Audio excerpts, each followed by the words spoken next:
সেনাবাহিনী আর রাজনীতি দুটো আলাদা বিষয়।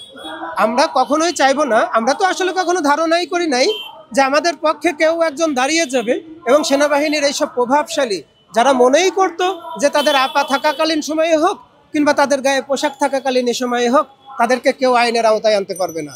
আমরা দেখেছি, আমরা আশ্বস্ত হয়েছি এবং আরও বেশি আশ্বস্ত হব যদি তাদেরকে খুব দ্রুততম সময়ের ভিতর বাংলাদেশের গতানুগতিক যে আইন আছে দ্রুত বিচার ট্রাইব্যুনালের মাধ্যমে ৩ মাসের ভিতরে তাদেরকে সর্বোচ্চ শাস্তি মৃত্যুদণ্ড যেন তাদেরকে প্রদান করা হয় এবং অন্যান্য যারা আছে তাদেরকেও যেন আইনের আওতায় আনা হয়। আপনাদের এই প্রশ্নের জবাব দিতে গেলে আমাদেরকে একটু পিছনে ফিরে যেতে হবে। আমাদের ৫৭ জন সেনা অফিসারকে যখন খুন করা হয়, নির্মমভাবে খুন করা হয় পরিকল্পিতভাবে, তারপর থেকে মূলত ফ্যাসিস্টের যে নাটকটা শুরু হয় সেটা হলো অমেধাবী, অগ্রহণযোগ্য এবং দলীয় প্রভাবযুক্ত যেসব সেনা অফিসাররা ছিল তাদেরকে নিয়ম ভঙ্গ করে বিভিন্ন জায়গায় পদায়ন করা হয়। তখন থেকেই মূলত ভারতের আধিপত্যটা আমাদের দেশে একেবারে গেড়ে বসে, শিকড় গেড়ে বসে। তো ভারতের আধিপত্যবাদ বাংলাদেশ থেকে কিক আউট হয়ে গেছে, জেনজিরা এটাকে সম্ভব করে দিয়েছে।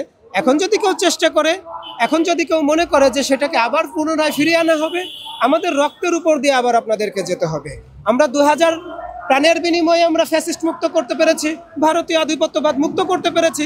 আপনাদেরকে যদি আবার ফিরে আসতে হয় ২০,০০০ বিপ্লবীর রক্তের উপর দাঁড়িয়ে ফিরে আসতে হবে, ১ লক্ষ বিপ্লবীদের আহত হওয়ার ভিতর দিয়ে ফিরে আসতে হবে। আপনারা এরকম দুঃস্বপ্ন দেখবেন না, কাউকেই দেখাবেন না।